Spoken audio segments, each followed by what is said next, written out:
এর লাগি তোমরা বাংলাদেশ কয় আর হতারে বিকারিস্তান কইন, বুঝছো? আমরা পার্শ্ববর্তী দেশ মানে বাংলাদেশ কইলে আর পরিচয় দিতে লাগতো না, সবাই চিনে। তারা ফেসবুকের মধ্যে এখন ভাইরাল হওয়ার লাগি, 2টা টাকা ইনকাম করার লাগি এমন এক একটা ফেক ভিডিও, এমন এক একটা পোস্ট করে, যেটা নাকি ইন্ডিয়ার মধ্যে যে পাকিস্তানে বড় বড় বোমা বিস্ফোরণ করে দিছে, বড় বড় ক্ষয়ক্ষতি করে দিছে, বড় বড় যুদ্ধ বিমান উড়াই দিছে। ভাই, আমরা ইন্ডিয়ারে এত জলদি কিছু করতে পারতো না। আর পাকিস্তানের কথা পাকিস্তানে যে বোমা লঞ্চ করছিল আমরা আকাশের মধ্যে ওইগুলা, আমরা এত অ্যাডভান্স টেকনোলজি একটা আছে, আকাশের মধ্যে এগুলা সব শেষ করে দিছি। আমরা মাটির মধ্যে, ভারতের মাটির মধ্যে পর্যন্ত পড়তে দিছি না। এগুলা যেগুলা মলবা যেগুলা আসলো, ঝাড়াগুড়া যেগুলা, এই যে গোলাবারের ছোট ছোট টুকরা টুকরি থাকে, ওইগুলা মাটিতে পড়ছে।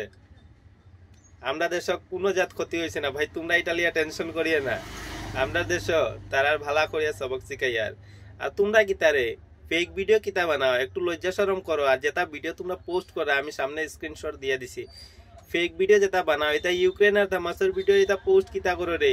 আমরা ইন্ডিয়ার আর তারা যদি কোনো চলাকালীন রিয়েল ভিডিও যদি থাকে তাহলে পোস্ট করিও, যদি ভিডিও ভাইরাল করা হলে রিয়েল ভিডিও পোস্ট করিও। এটা 2 নম্বরই ভিডিও মানে ভাইরাল করিয়া তোমরা লজ্জা শরম লাগে না নি? কমন সেন্স নাই নি বিলকুল? 2টা টাকা ইনকাম করলি, $2-4 ইনকাম করার লাগি তোমরা অমুকের ভিডিও, অমুক দেশের যুদ্ধের ভিডিও তোমরা এটা পোস্ট করো। লজ্জা শরম করো তোমরা। এর লাগি তোমরা বাংলাদেশ কয় আর হতারে বিকারিস্তান কইন, বুঝছো?